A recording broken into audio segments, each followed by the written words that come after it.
Хосea 6 дугаар бүлэгт Бурхан юу гэж айлтсан бэ? Тиймээс таньж мэдцгээе.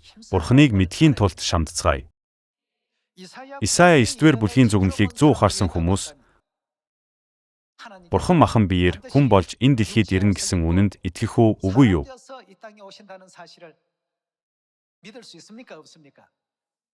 Гэтэл зүгнэлт байсаар байхад ч тэд Есүсийн бүх сургаалыг үгүйсгэсэн.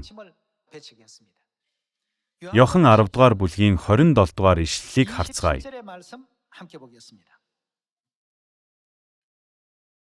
Иохан 10 дугаар бүлгийн 27 дугаар ишлэлийн сургаал. Миний хонд дууг минь сонсдог. Би тэднийг таньдаг бөгөөд тэд намайг дагдаг юм. Би тэдэнд мөн хамийг өгнө. Тэд хизээч мөхгүй бөгөөд тэднийг хинч гараас минь булаахгүй.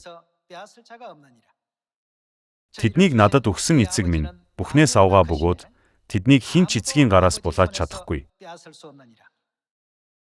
Энэ үгийг Есүс өөрөө айлтаж байна. Хэдийгээр тэр биднийг удирдан чиглүүлж Тэнгэрийн хүүхдүүдийн үргийг бидэнд заахаар дэлхийд хүү болж ирсэн ч үнэндээ тэрээр хэн бэ? Эцэг Бурхан юм. Би болон эцэг нэг юм гэж айлтлаа. 31-р ишлэл. Юдичууд түүн рүү чулуудахаар дахин чулуу шүрцгээв. Хэн рүү чулуу шидэх гэж байна. Мосегийн үеэс хойш 1500 жилийн турш Адамаас хойш 4000 жилийн турш үйлчилж ирсэн Бурхандаа хэрхэн хандсан бэ?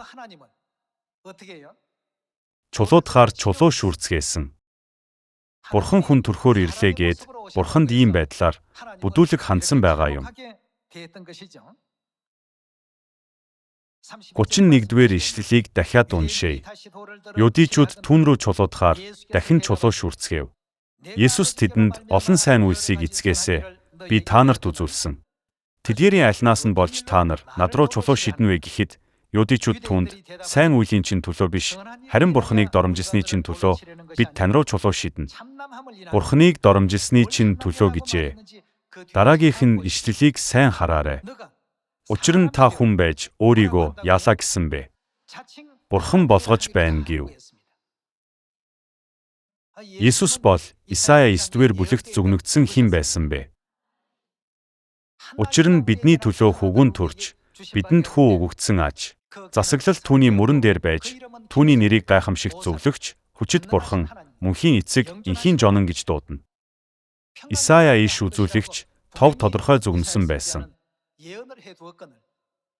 Тэд та хүн байж өөрийгөө Бурхан гэж сургаж байгаа чинь буруу гээд чулуу шүрцгээж Есүс рүү шидэх гэсэн. Өөрөөр хэлбэл тэд бүх дүрм журам, мөргөл бүртээ, эмээн хүндэтгэлээ гэдэг байсан Бурханаа чулуугаар шидэхийг завдсан дүр зургийг харж байна. Тэд сайн үйлс хийж ядуус тусалдаг. Түүний хийдэг бүхэн сайн сайхан үйлс мөн. Гэхдээ Бурхан яаж хүн болж чадах юм бэ гэж хэлцгээж. Энэ нь юдичууд, фарисеучуд, хуулийн багш нарыг хүн болж ирсэн Бурхан болох Есүс рүү чулуу шидэхээр шүрцгээхэд хүргэсэн. Бүүдэл Бурханд үйлчилдэг гэдэг байсан тэд Бурханд ингэж л хандсан байгаа юм. Гэвч Бурханыг мэддэг хүмүүс ерөөсөө байгаагүй юу? Байсан. Питер, Иохан, Яков зэрэг хүмүүс Есүсийг Бурхан гэж эмээн хүндэлж, үйлчилж, түүний сургаалаас суралцаж дагсан байдаг.